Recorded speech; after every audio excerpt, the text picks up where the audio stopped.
ban shows that Benachir, it shows that formalin is proved. And what about the inquiry?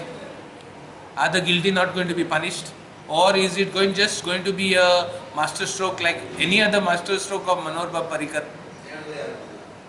Like those masterstrokes have become a joke. So it should not be that people of Goa to be treated so lightly. It concerns health and safety of the people of Goa. It can't be taken so lightly. There has to be an inquiry. The guilty has to be punished, without which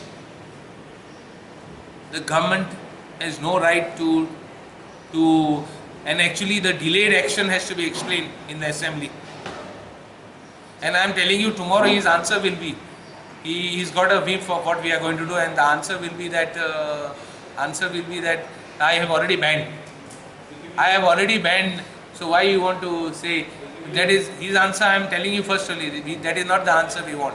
We want a much larger interest. Goans are looking at the Chief Minister.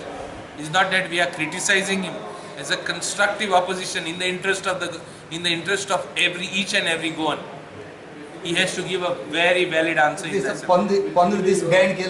ban is in the only assembly session. No, I have not designed. I have not welcomed. It is my demand that it was to be banned.